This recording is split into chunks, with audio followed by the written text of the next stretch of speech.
आपने कि अब हम सभी लोग तिरंगे के नीचे ही काम करेंगे।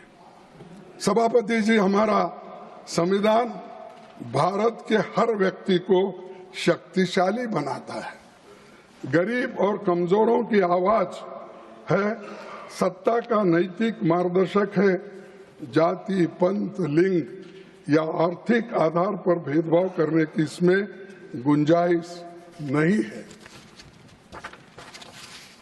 लेकिन संविधान पर खतरा बना हुआ है। आने वाली पीढ़ियों के लिए इसे सहेज कर रखने के लिए हमें लगातार चौकन्ना रहना पड़ेगा, सतर्क रहना पड़ेगा, क्योंकि इनकी मंशा कब बदलती, क्या होती मालूम नहीं है। इसीलिए क्योंकि जो लोग 70 साल पहले अपनी पार्टी जो स्थापना की थी और अपना इनका जो मेन सपोर्टर है आरएसएस, ये सब लोग इसके खिलाफ बोलते गए, लेकिन कम से कम उनको अब देश के यानी सुरक्षित रखने का, एक रखने का अब बुद्धि देश के लोगों ने दिया। इसलिए मैं आपके तरफ से, आपके ओर से उनको भी धन्यवाद देता हूं, आपके बदलते हुए नीति को, और जो सम्मान कॉन्स्टिट्यूशन को दे रहे हैं, सम्मान झंडे को दे रहे हैं, सम्मान देश के लोगों को दे रहे हैं, और कॉन्स्टिट्यूंट असेंबली में जो बनाए हैं ये सारी चीजें, उनका भी याद आपको अब आ रहा है। इससे पहले उनको याद ही नहीं था, वो सब डूब गए थे। सर, मैं जब बहुत से शक्तिशाली देशों ने यूनिवर्सल अडल्ट फ्रेंचाइज नहीं था, महिलाओं को वोट का हक नहीं था, तब भारत में महिलाओं के समेत सभी को यूनिवर्सल अडल्ट फ्रेंचाइज का अधिकार अगर किसने दिया, वो कांग्रेस ने दिया, संविधान ने दिया। और ये संविधान अडल्ट फ्रेंचाइज, सर आपको तो मालूम है कि कितने देशों के, आप भी कॉन्स्टिट्यूशन पढ़े होंगे, बहुत से महिलाओं को, या ऑस्ट्रेलिया हो, अमेरिका हो, यूके हो, फ्रांस, वहां पर डेमोक्रेसी की बहुत बातें करते थे, लेकिन डेमोक्रेसी के साथ, संविधान के साथ उनको वोटिंग का पावर नहीं मिला था। ये एक ही देश ऐसा है जिस दिन हमारे को ये मिला, आजादी मिली, संविधान इम्प्लीमेंटेशन हुआ, उस दिन से अडल्ट फ्रेंचाइज सबको मिला।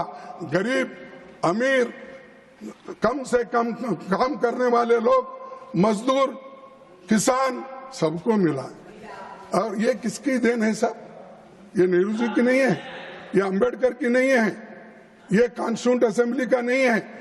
और वहां पर जो कॉन्स्टिट्यूंट असेंबली में इनके मेंबर थे, वो सब चिल्लाते रहते थे। मैं पूरा वो डॉक्यूमेंट्री देखा हूं, आप भी देखिए, 10 घंटे का डॉक्यूमेंट्री है कॉन्स्टिट्यूंट असेंबली का। अगर आप देखेंगे तो आपको पता चलेगा कौन कौन क्या क्या किस उस वक्त बोले हैं, किस क्लॉज पे किसने क्या बात रखी है, किस आर्टिकल पे कितने बहस हो गए। जरा देखे तो मालूम होता है जे कामत जी क्या बोले और फलाना साहब ने क्या बोला और जनसंघ के हमारे नेता क्या बोले, ये सब उसमें मालूम होता है। तो इसीलिए आप जरा वो देख लीजिए, उनको दिखाइए, तो बहुत बड़ा, वो भी राज्यसभा की देन है, क्योंकि वो डॉक्यूमेंट उन्होंने ही बनाया। और उसके बाद वो भी देखिए कि पंडित जवाहरलाल नेहरू जी का डिस्कवरी ऑफ इंडिया, वो भी एक 40 घंटे का है।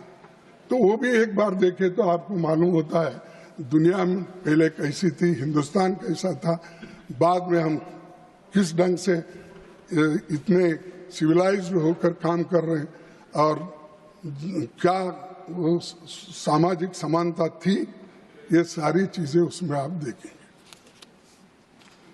ऑर्गेनाइजर में 51-52 के चुनावों के दौरान यूनिवर्सल अडल्ट फ्रेंचाइज के खिलाफ लिखा गया।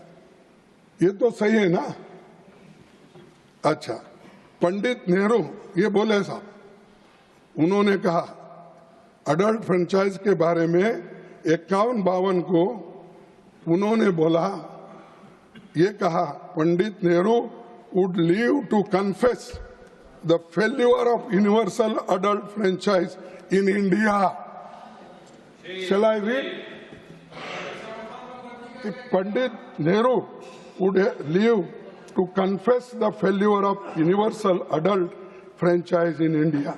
यानी यूनिवर्सल अडल्ट फ्रेंचाइज को, जो महिलाओं को वोटिंग मिलता था, जो शूद्रों को वोटिंग मिलता था, जो गरीब लोगों को मिलता था, इसके बारे में अपोज अगर कोई करे, वो आरएसएस के लोग करे, ये लोग जनसंघ के लोग करे, और आज हमको पाठ पढ़ाते हो।